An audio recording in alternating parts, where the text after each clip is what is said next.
Bismillahirrahmanirrahim. Assalamualaikum warahmatullahi wabarakatuh. Alhamdulillahirabbil alamin. Wassalatu wassalamu ala nabiyyina wa qudwatina Muhammad wa ala alihi wa sahbihi ajma'in. قال الله في القرآن: أعوذ بالله السميع العليم من الشيطان الرجيم. بسم الله الرحمن الرحيم. لقد كان لكم في رسول الله أسوة حسنة لمن كان يرجو الله واليوم الآخر وذكر الله كثيرا. صدق الله وصدق رسوله وبعد. Pertama, hormat saya kepada Gubernur Sumatera Utara, Pelaksana Tugas Pak Tengku Edi, Pak Husni Kajati Sumatera Utara, dan Gubernur Aceh, Kajati Aceh, Wali Kota Medan yang mewakili para pimpinan Aceh Sepakat. Secara khusus hormat saya, takzim saya kepada para alim ulama, orang-orang tua saya. Semoga Allah memberikan keberkahan kepada kita,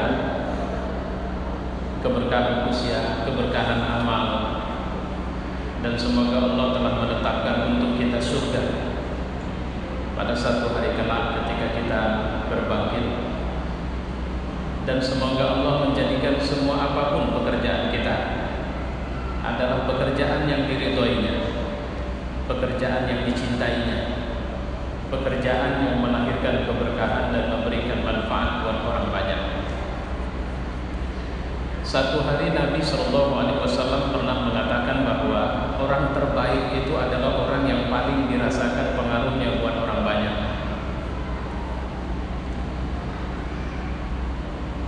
Ketika seorang sahabat bertanya tentang siapa orang yang menjadi tetangga-tetangga dekat Nabi di surga, Nabi mengatakan bahwa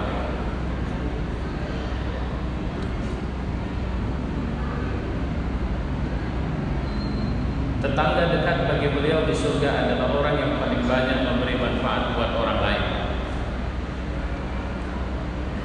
Pada kesempatan ini saya dimintakan untuk memberikan tausiah. Saya perlu sampaikan bahwa waktu yang diberikan kepada saya sekitar 30 menit. Insya Allah nanti saya akan padatkan, kalau kurang kita tambah di waktu yang lain, insya Allah. Saya ingin meresumi, kalau saya bilang meresumi, karena enaknya ceramah di ujung ini. Pertama, tadi Pak Profesor, subhanallah, beliau stressingnya pada kepemimpinan Rasulullah dan butuhnya kita kepemimpinan sekarang. Kemudian ditutup dengan Pak Gubernur Sumatera Utara, stressingnya adalah persatuan, subhanallah. Dan yang dimaksud bukan basa-basi sebuah persatuan, tapi realita sebuah persatuan. Saya ingin sampaikan bahwa ada kesalahan berpikir kita umat Islam ketika berbicara tentang Nabi Sallallahu Alaihi Wasallam. Tidak sedikit umat yang mensandera pemahamannya hanya berada di wilayah personal, bahwa Muhammad itu adalah tokoh hebat secara pribadi. Padahal saya sudah banyak membaca buku biografi. Saya sering melihat bahwa ternyata saya tidak bisa mengatakan semuanya. Mayoritas penulis buku biografi itu tidak jujur terhadap tulisannya, karena mereka hanya menyampaikan apa yang baik-baik saja di situ. Ada satu orang yang autobiografi atau biografinya dituliskan oleh orang banyak, dan tidak ada yang tersembunyi dari situ. Bahkan apa yang dilakukan olehnya bersama istrinya di balik kamar tidurnya Bahkan setelah melakukan hubungan intim itu bagaimana mereka mandi, itu sampai beritanya kepada kita. Itu kalau bicara secara personal. Tidak sedikit sahabat menceritakan bahwa aku pernah menemani dia sedang buang hajat, dan dia buang hajatnya seperti ini, seperti ini, seperti ini. Itu kalau mau bicara secara personal. Message besarnya ketika biografinya open semuanya, dari ujung rambut sampai ujung kaki istilahnya, itu sampai kepada kita adalah bahwa tidak ada yang rahasia padaku. Dan Tuhan pun mengingatkan kepada kita bahwa dia disuruh menyampaikan, qul innama ana basyarum mislukum. Bilang sama mereka, kita sama-sama manusia. Apa yang menarik dari kalimat qul innama ana basyarum mislukum, artinya apa yang aku bisa buat, kalian bisa buat. Itu pesan dasarnya. Yang menjadi persoalan adalah ketidakmampuan kita selama ini untuk membuka ruang lebih besar. Yang saya maksud ruang lebih besar itu adalah menghadirkan dia sebagai sosok multidimensi yang bisa melakukan apa saja yang bisa kita lakukan, dalam tanda petik tentunya. Kita sering sekali hanya mengambil view yang sangat kecil. Kapan? View waktu dia malam sujud kepada Tuhannya, dan kita anggap dia luar biasa karena itu. Padahal itu tidak dituntut kita melakukan seperti itu setiap malam, karena itu khususon untuknya. Dia wajib melakukannya setiap malam. Kita tidak dituntut. Terus apalagi kita ingin membuka celah bagaimana dia sholat dan menikmati sholatnya. Padahal stressing agama ini bukan bicara apa yang harus kita cari untuk menikmati sholat, tapi apa yang harus kita buat setelah kita terbiasa sholat. Kalau bahasa Quran itu inna sholata tanha anil fahsya wal munkar, bahwa sholat itu mencegah perbuatan keji dan munkar. Maka tepatlah Allah mengatakan untuk kita, laqad kana lakum fi Rasulillah uswatun hasanah. Sama kalian Muhammad ini uswah. Dan terus terang, saya banyak membaca biografi Nabi sallallahu alaihi wasallam yang ditulis oleh banyak pakar, tapi sedikit sekali menurut saya yang mampu menghadirkan ini dalam konteks yang lebih realitas. Itu yang saya perhatikan, sedikit sekali. Semuanya hanya membiarkan deskripsi itu begitu saja kita baca. Dan akhirnya kita merasa ada sekian banyak keajaiban yang kita tidak bisa menjangkau dia, karena dia adalah orang luar biasa yang tidak mungkin kita akan seperti itu. Sehingga muncullah kalimat, dia kan Nabi, kita orang biasa. Itu persoalannya di situ. Saya mau sampaikan hari ini bahwa tidak seperti itu sebenarnya mau Nabi atau mau Tuhan atau maunya Allah sama kita. Tadi dalam khutbah gerhana, sholat gerhana, saya ada mengatakan begini, salah paham kita kepada peristiwa itu adalah ketika kita mengira ini adalah sekedar sebuah persoalan kebesaran Allah. Tidak. Ini peringatan dari Allah. Ini interupsi, di mana matahari yang terbiasa terbit dari barat, dari timur ke barat, dan terus memberikan cahaya dalam 12 jam itu diinterupsi oleh peristiwa bahwa dia bisa tidak memberikan cahaya karena ada bulan menghalanginya. Apa pesan dasarnya? Pesan dasarnya Allah mau bilang, aku bisa melakukan apa yang tidak kalian duga itu. Ilmuwan bisa bilang, oh ini adalah peristiwa yang 350 tahun akan terjadi berulang. Kenapa bisa berulang? Kenapa bisa terjadi? Siapa yang membuat itu semua? Ini yang saya bilang sebagai orang Islam jarang on.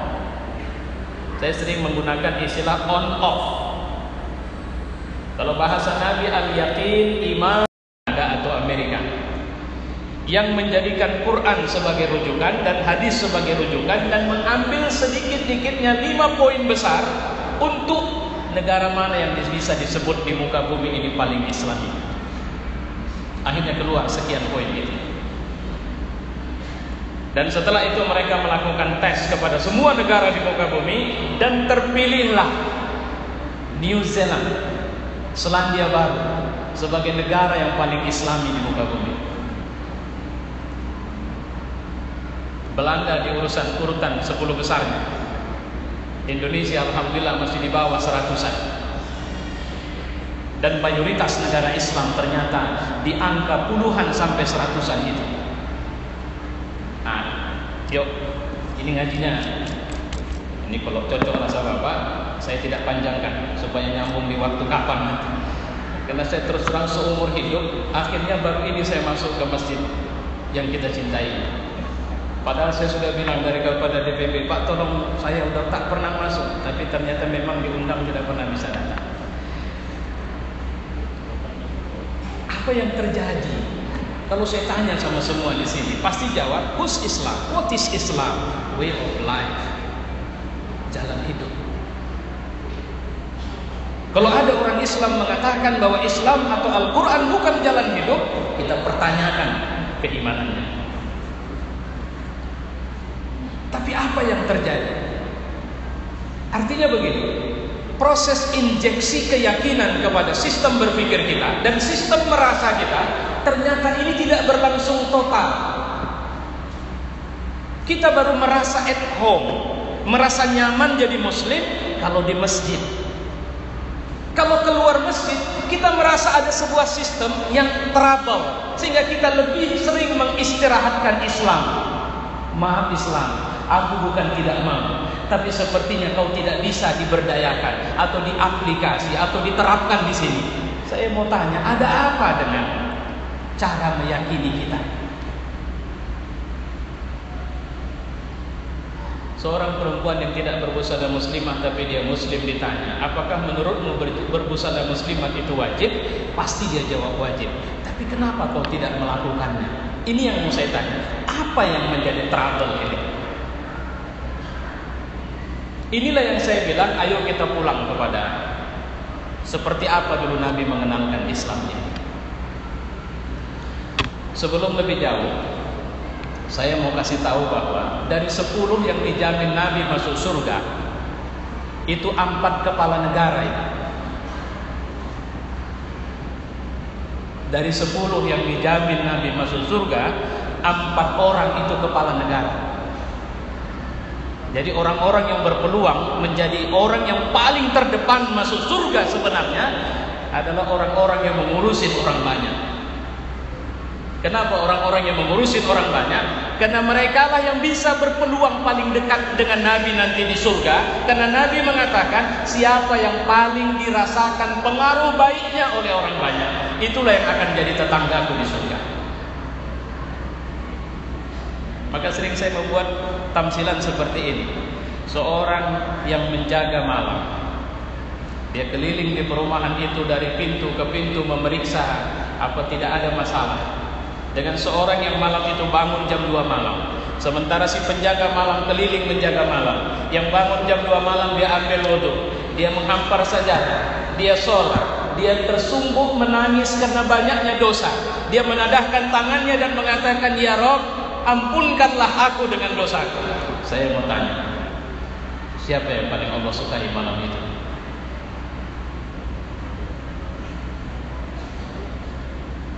Saya pikir karena cara menerima Islam selama ini yang masih sedang ada trouble itu, saya yakin urutan pertama yang sering jadi perhatian kita bahwa itulah orang soleh adalah orang yang menghabiskan waktunya sujud di malam hari kepada Allah.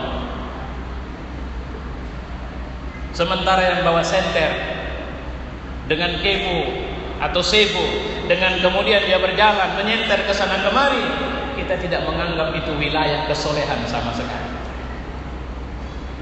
Padahal pernahkah kita mendengar Nabi mengatakan bahwa seorang laki-laki yang keluar dari rumahnya dan dia mencari harta halal untuk keluarganya, dan terjadilah sesuatu sampai terbunuhlah ia dalam mencari nafkah itu, maka Allah gabungkan dia dalam kelompok orang yang mati berperang membela agama Allah.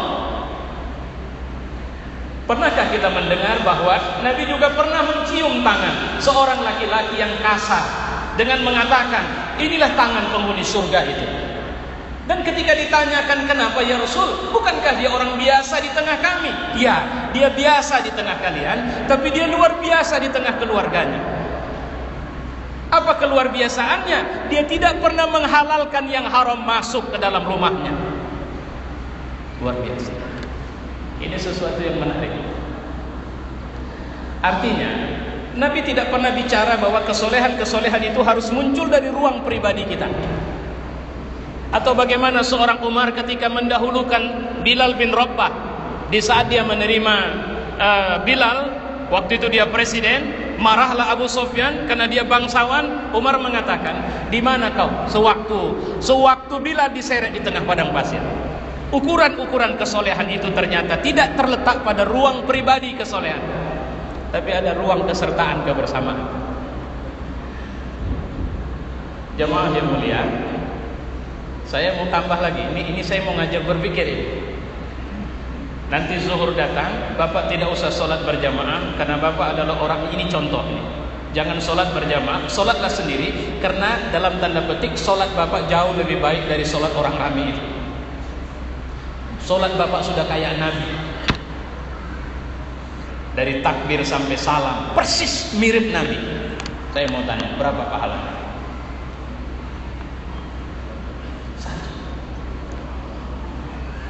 Imamnya tidak banyak hafalannya, makmumnya tukang parkir, tukang butut, dan cuma 2 orang. Berapa pahalanya? Maka Allah tidak peduli seberapa pintar dan seberapa soleh kita di ruang kesendirian kita ini. Nonsens itu sama Allah.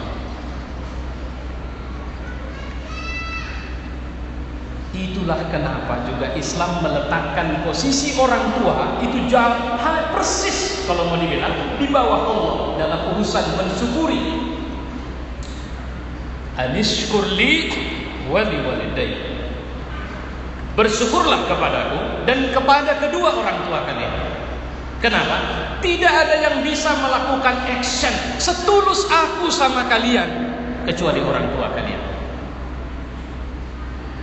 Pak, sholat ikhlas itu susah.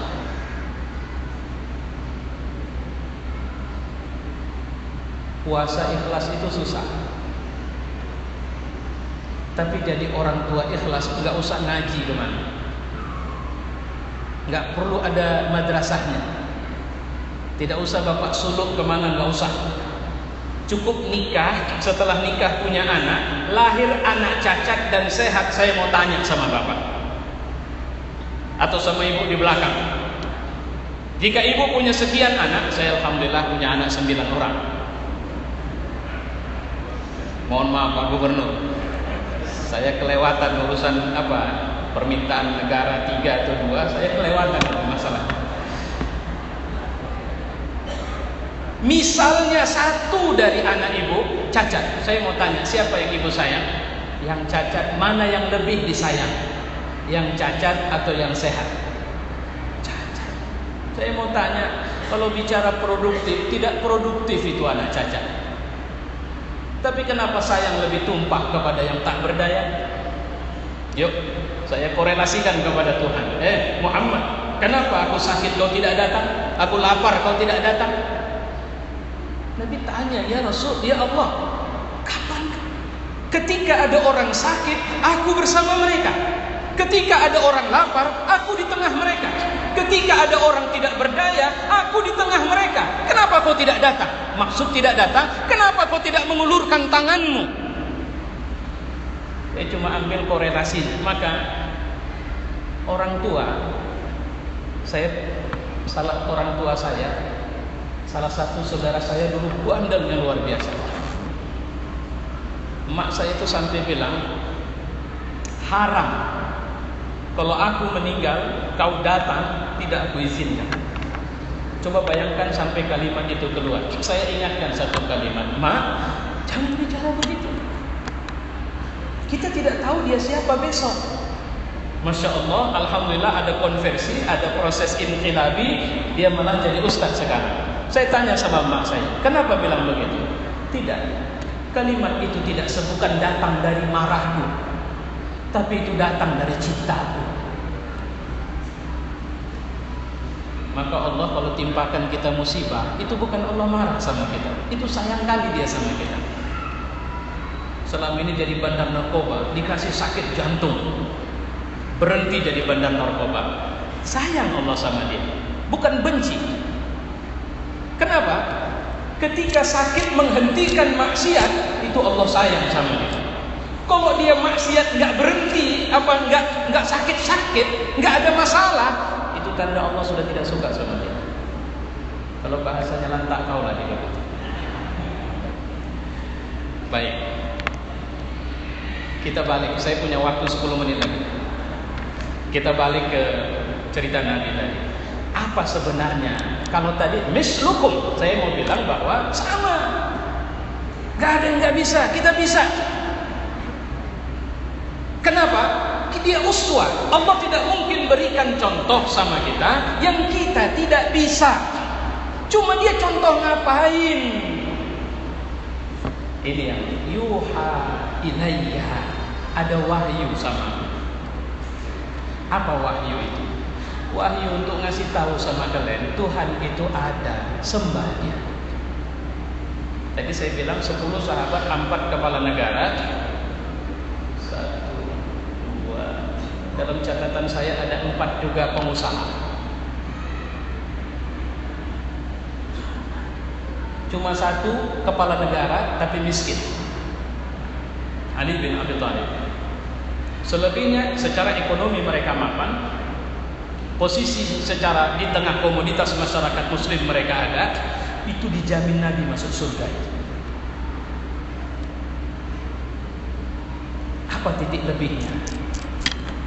Nabi nggak pernah bilang, Pak, kalau jadi pengusaha jangan dunia saja Bapak pikirin, sediakan dong waktunya untuk akhirat. Gimana caranya? Apa yang Bapak maksud menyediakan waktu untuk akhirat? Pak Kapolda, Pak Gubernur dan Pak Kajati, sediakan dong, jangan ngurusin dunia aja. Lu apa Bapak pikir itu urusan dunia? Ini urusan akhirat ini. Buang air saja urusan akhirat, masa ngurusin negara bukan urusan akhirat? Ngurusin anak bukan urusan akhirat? Islam bicara included. Artinya pada pekerjaan dunia kita bicara di situ akhirat kita. Ini nilai pertama. Ad-dunya mazra'ah, dunia itu sawah. Berapa luas sawah kita? Sepanjang umur kita. Apa yang harus ditanam di sawah kita? Karunia yang Allah kasih sama kita. Bagaimana cara menanamnya? Tabur dia di sawah kita. Jangan pernah menerima karunia tapi tidak berdaya. Allah tidak suka. Apa karunia itu? Bisa posisi, bisa fungsi, bisa perolehan. Apa karunia itu? Bisa harta. Apa karunia itu? Bisa kedudukan. Apa karunia itu? Bisa fungsi yang ada dalam diri kita. Berdayakan itu. Bagaimana cara mupuknya? Supaya tidak ada hama dan sebagainya. Pupuk dia dengan takwa. Apa itu takwa? Takwa itu adalah apapun karunia yang dikasih Allah kepadamu, apapun fungsi hidup yang diberikan Allah, kau jalankan dalam hidupmu, apapun rezekimu, lakukan semua itu dengan filosofi, akan kukerjakan yang Allah suka dan kutinggalkan yang Allah tidak suka. Sesederhana itu. Tidak usah tanya sama saya, Pak Ustadz, kalau saya ini, nggak usah tanya sama saya. Karena seorang hamba ketika dia lahir sudah disuntikkan satu yang tidak akan pernah hilang dari kita, apapun yang terjadi sama kita. Apa yang disuntikkan itu?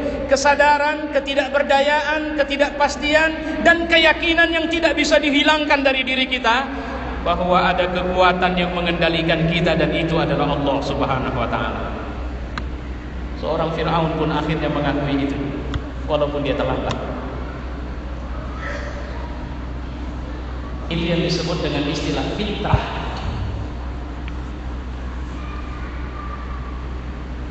Kalau dibuka ini semua, atau disayat ini, kita punya darah yang sama. Itulah Nabi mengatakan, tidak ada hebatnya kalian, karena sebab kalian orang Jawa, orang Batak, orang Melayu, orang Aceh, tapi kehebatan kalian di mata Allah karena sebab kemampuan kalian membangun takwa kalian.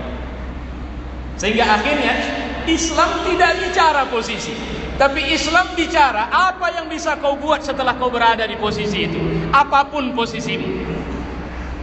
Seorang suami di hadapan istrinya, apa yang bisa kau buat untuk menunjukkan kau adalah suami bertakwa? Seorang istri di hadapan suaminya, apa yang bisa kau buat? Seorang tua.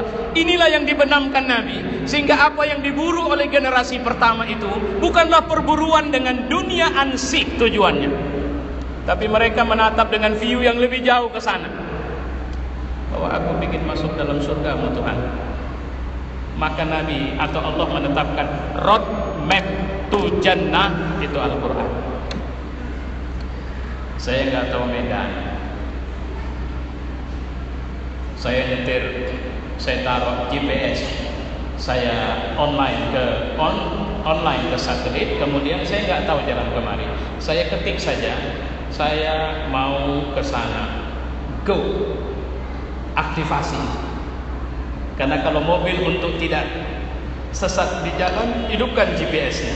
Kalau hidup tidak ingin sesat dalam perjalanan menuju akhirat, on-kan fungsi Quran dalam diri kita. 400 meter ke depan belok kanan, 300 meter di depan ada traffic jam, jangan lewat. Kalau Quran, 400 meter di depan jangan singgah, itu rumah bordir. 300 meter di depan ada traffic jam, di situ ada crowded, orang-orang cuma mikirin dunia di situ, jangan singgah, terusin saja, karena 200 meter setelahnya kau akan ketemu masjid sholat zuhur di situ. Kira-kira begitulah maksudnya. Satu nilai. Nilai kedua, dan ini yang terakhir, walaupun sebenarnya masih banyak yang ingin saya sampaikan.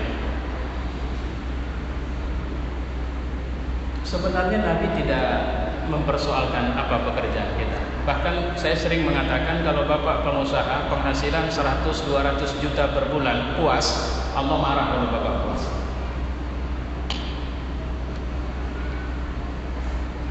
Saya khawatir bisa masuk neraka itu. Walaupun dia sudah rajin sholat, umrohnya tiap tahun, Allah marah ketika ditanya, kemarin berapa penghasilan sebulan? 200 juta ya. Terus nggak ada kau untuk apa lagi ya Allah? Hidupku sudah berkecukupan. Malaikat bawa dia ke neraka. Saya khawatir itu yang terjadi. Allah mau bilang sama kita, aku kaya kali. Masa kalian nggak mau minta sama aku? Bumi ini saja Allah jual tiap hari, dan tiap orang yang mau dikasihnya jauh lebih mahal dari semua kenikmatan dunia. Mungkin terlalu normatif kalimat itu ya. Saya buat contoh sajalah yang ringan-ringan. Coba bayangkan 10 tempat wisata terbaik di muka bumi yang mahal-mahal. Di situ ada hotel, ada resort, macam-macam. Saya mau bilang, bukan mau nggak ke sana, bukan itu, tapi mau nggak menjadi tempat atau pemilik tempat wisata itu. Coba tuliskan 10 orang yang paling kaya di muka bumi dengan semua kekayaannya. Coba deskripsikan apa kekayaannya. Mau nggak punya sebanyak yang mereka punya? Bahkan semuanya aku kasih sama kalian. Apa kata Allah? Sederhana. Sholat saja 2 rakaat sebelum subuh, namanya sholat fajar. Itu jauh lebih mahal dari dunia dan isinya. Jadi jangan takut minta kaya sama Allah. Kenapa tadi saya bilang mungkin? Karena begini, jangan bapak pikir dari posisi dan perolehan yang bapak dapat itu untuk bapak dikasih Allah. Ada titipan Allah sama orang lain. Kalau kita stop di angka 200 juta, maka terbataslah orang lain, padahal ternyata kemampuan kita jauh lebih. Jadi jangan bapak takut. Cuma masalahnya on-kan ketundukan sama Allah di semua posisi dan keadaan hidup kita itu. Yang sering terjadi kan memang beda. Karena itu off, baru jadi kepling saja, jalan udah nggak mau ditegur orang. Itu kalau dia off, mesti kepling, jalan udah lain gayanya. Ngomong sudah berbeda. Tapi kalau itu on, lihat Umar bin Abdul Aziz, itu sampai ketika ajudannya bilang begini, tengah malam masih kerja. Sama saya pernah dengar dari sekian presiden, kasus ini mirip kayak Pak Habibie. Datang ajudannya, Pak Presiden, sudah malam istirahat. Dia nengok sambil senyum. Kau bilang istirahat? Nanti tunggu kakiku ini nginjak surga, baru aku bisa istirahat. Kalau ini tempat kerja ini semua. Itu on, maksud saya on apanya? Keyakinannya sama Allah. Di semua level ketika dia punya posisi, dia bicara, aku ini mandatarisnya Allah. Bukankah itu yang terjadi sama kita? Bukankah kita disebutkan dalam Islam adalah khalifah bil ard? Bukankah kita sedang mengambil poklean beban khalifah itu? Bukankah Pak Gubernur, Pak Kapolda, Pak Kajati, Pak Kepala Desa, semua yang punya jabatan di sini, semua kita sedang mengambil peran yang seharusnya itu Tuhan kerjakan. Tapi dia kasih sama kita. Aku ini cuma khadim, aku cuma pelayan. Pelayan siapa? Pelayan dari semesta raya. Dan aku tanggung jawab sama dia. Ini filosofi agama. Saya sedang bicara bukan filosofi negara, tapi filosofi agama. Itulah kenapa Muhammad seperti itu. Itulah kenapa mereka abai dengan cerita dunia, tapi mereka menggenggam dunia. Itulah kenapa Muhammad miskin, tapi dia dermawan. Kan unik itu. Dia tidak punya duit, tapi kalau ada orang pinjam, orang minta, dia kasih apa yang bisa dia kasih. Kenapa? Karena persoalannya bukan kaya atau miskin yang bisa menciptakan akhlak dermawan, tapi keimanan kita kepada Allah. Manusia-manusia yang beriman, yang tunduk sama Allah, inilah yang dibentuk Nabi waktu itu. Saya pikir Singapura, Selandia Baru, mereka sederhana. Mereka merasakan perlunya menjadi muslim, tapi sayangnya mereka tidak mau menunjukkan secara formal keislaman itu. Mereka rasakan perlu. Mereka butuh aman, mereka butuh bersih, mereka butuh pelayanan dari negara. Negara menyadari pelayanan. Saya pernah baca bagaimana jalan rusak di Belanda. Kalau rusak kendaraan karena sebab jalan rusak, itu pemilik kendaraan bisa tuntut pemerintahnya. Kenapa? Karena ini adalah kewajiban mereka. Dan itu muncul bukan di negeri yang muslim. Ketika kita bicara bersih, teori an-nazafatul minal iman itu datang di agama kita. Tapi kenapa dia tidak terinjeksi dengan baik? Kenapa? Saya cuma mengulang kaji saya di depan. Karena kita terlalu sedikit membuka ruang Islam ini. Kita tidak melihat dalam ruang yang lebih besar. Ternyata ruang yang lebih besar itulah yang sudah pernah terjadi 1500 tahun yang lalu. Dan itu menggetarkan musuh-musuh Islam. Walaupun bahasanya orang Islam cuma batuk saja, musuh sudah tahu. Kenapa mereka tahu? Karena mereka menemukan manusia yang tidak bisa dibeli lagi oleh dunia dan isinya. Jadi pilihannya, udahlah berhentilah Muhammad, kami kasih duit, gak mau. Kami kasih kedudukan, gak mau. Kami kasih, udahlah kau mungkin istrimu, udahlah kami kasih yang cantik, tidak mau. Jadi Muslim yang sudah sampai pada keyakinan yang utuh adalah Muslim yang tidak lagi melihat dunia sebagai tujuan hidup mereka. Coba bayangkan kalau ada orang yang memegang dunia, tapi dunia bukan tujuannya, mau diapainnya dunia? Pasti akan digunakannya dalam rangka tunduknya kepada Allah. Dan percayalah, tidak ada orang yang tunduk kepada Allah yang Allah sia-siakan kedudukannya di dalam kehidupan dunia ini. Tidak ada. Harganya jadi tinggi di antara manusia. Itu kenapa Abu Jahal marahkan. Itu kenapa Abu Lahab gerem sekali melihat Muhammad. Kenapa? Karena dia mampu membentuk manusia yang harga dirinya adalah surga dan ridho Allah Subhanahu wa ta'ala. Sehingga kalau dia kerja, dia selalu mulai dengan kalimat I am sold out. Saya sudah terbeli oleh Allah.